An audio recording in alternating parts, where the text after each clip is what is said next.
Hi friends, எல்லாருக்கும் வணக்கம். சிவகார்த்திகேயன் நடிப்பில் சுதோகங்கரா இயக்கத்தில் அதர்வா, ஜெயம் ரவி, ஸ்ரீலீலான் மற்றும் பல பேர் நடித்த பராசக்தி ரீசெண்டாக பொங்கலுக்கு ரிலீஸ் பண்ணியிருந்தாங்க. ரிலீஸ் ஆன ஒரு வாரத்தில் 50 கோடிக்கு மேலே கலெக்ஷன் வந்திருக்கு அப்படின்ற மாரி அஃபிஷியலாக அனௌன்ஸ்மெண்ட் பண்ணாங்க. ரீசெண்டாக கூட சக்ஸஸ் மீட்லாம் நடத்துனாங்க. அதுக்கப்புறம் ஒரு 100 கோடிக்கு மேலே கலெக்ஷன் வந்திருக்கா அப்படின்ற மாரியும் ஒரு அஃபிஷியல் அனௌன்ஸ்மெண்ட் கொடுத்தாங்க.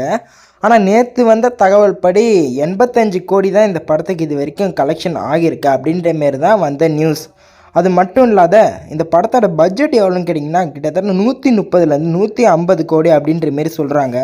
அப்படி பார்த்தா ஆவரேஜ் பர்ஃபார்மன்ஸ் தான் இந்த படம் பண்ணியிருக்கு. அந்த பட்ஜெட்டு கூட இந்த படம் தியேட்ரு காஸ்ட்டு ஃபுல் பண்ணல அப்படின்ற மாரி தான் சொல்லணும். அதுக்குன்னு இந்த படம் ப்ரொடியூசருக்கு நஷ்டத்தை ஏற்படுத்தியிருக்கா அப்படின்ற மாரி கேட்டிங்கன்னா அது கிடையாது. ஏன்னா தியேட்ரு காஸ்ட்டு மட்டும் கிடையாது, இந்த சேட்டலைட் ரைட்ஸ், டிஜிட்டல் ரைட்ஸ் எல்லாம் சேர்த்து பார்க்கக்குள்ள நஷ்டம் வராத அளவுக்கு இந்த படம் பர்ஃபார்மன்ஸில் இருந்தாலும் இந்த படம் ஒரு ஆவரேஜ் தான். படம் புதுசில் மிக்சடு ரிவ்யூ தான் கிடச்சிச்சு. இந்த படம் நல்லா ஹிட் ஆகுமா அப்படின்ற மாரி ஒரு டவுட்டுமே சில பேருக்கு இருந்துச்சு.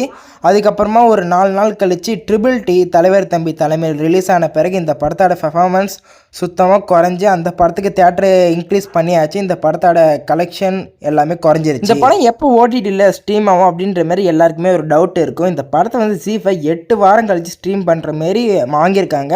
அதை ஏற்கனவே ஒரு வீடியோவுமே அப்டேட் பண்ணியிருந்தேன். இப்போ வந்திருக்க தகவல் என்னென்னா கிட்டத்தட்ட அஃபிஷியலான நியூஸ் 90% வர February 6 ZEE5ல எக்ஸ்க்ளூசிவாக ஸ்ட்ரீமிங் பண்ண போகிறாங்களாம். சரி, வெயிட் பண்ணி பார்ப்போம். நம்ம சேனலுக்கு புதுசாக இருந்தால் சப்ஸ்கிரைப் பண்ணுங்கள். இந்த வீடியோ பிடிச்சிருந்தால் லைக் பண்ணுங்கள். Bye friends.